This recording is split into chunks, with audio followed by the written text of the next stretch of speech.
An update from the ABC 15 investigators and more questions after a second child with type 1 diabetes died in the state's foster care system in a matter of years. The family of Christian Williams is now suing the state. I'm investigator Jennifer Kovaleski. We have the new emails raising new concerns. It just makes me wonder. 2 emails. Is anyone paying attention? Sent days apart. Or is everyone asleep at the wheel? Raising new questions about why more wasn't done to prevent 15-year-old Christian Williams' death. What is your reaction to this email? This is from the house manager at the group home where Christian was at. Attorney Robert Pastor represents Christian's family. She's admitting that he needs a higher level of care. She's admitting that if he doesn't get that level of care, he could die. He's talking about this email, included in a new lawsuit filed against the state and the group home where Christian was living. The email says, "We are very concerned that if Christian keeps doing this, this will result in his death." I don't know what more of a warning you need. What more needs to happen? According to the lawsuit, the email was sent to DCS from the group home nearly a month before Christian died of diabetic ketoacidosis, a preventable condition caused by not having enough insulin. Despite the email, the lawsuit alleges nothing was done, and records show the state left Christian in the group home.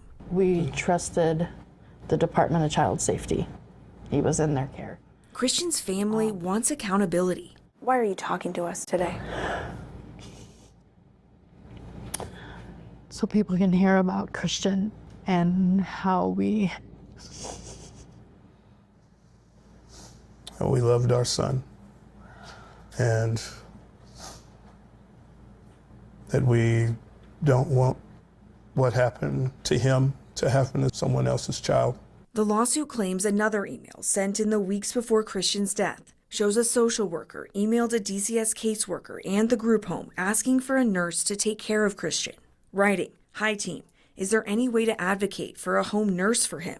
It is very alarming. They may or may not have appropriate supplies to care for his high medical needs." The lawsuit alleges the state again took no action, and a month later, last July, Christian died. There's no answers. Frankly, I think maybe that's why they don't respond, because there's no excuse for what happened. Mesa Police body camera video documented the critical emergency. Dispatch 20 is a group home. Police records show Christian, a type 1 diabetic, was allowed to refuse his insulin. By the time group home staff called 911, it was ultimately too late. 3-2, the juvenile not conscious. The body camera footage also brought into question whether group home staff were properly trained to treat Christian's diabetes. So now he's pretending that he's dead on the floor. He's pretending what? He's dead on the floor. Okay. He's fine, he's holding his breath. Okay. When I heard that on the body cam, I instantly got angry. Governor Katie Hobbs promised accountability last year. It is absolutely something we take very seriously, and we're looking into this. But months later, we have no new answers about what went wrong, other than these new emails raising even more questions. Mr. and Mrs. Williams believed the governor when she said that she's going to provide answers and that she is going to conduct an investigation. We're still waiting. DCS declined to comment on the email's aspect of this story, citing the pending litigation.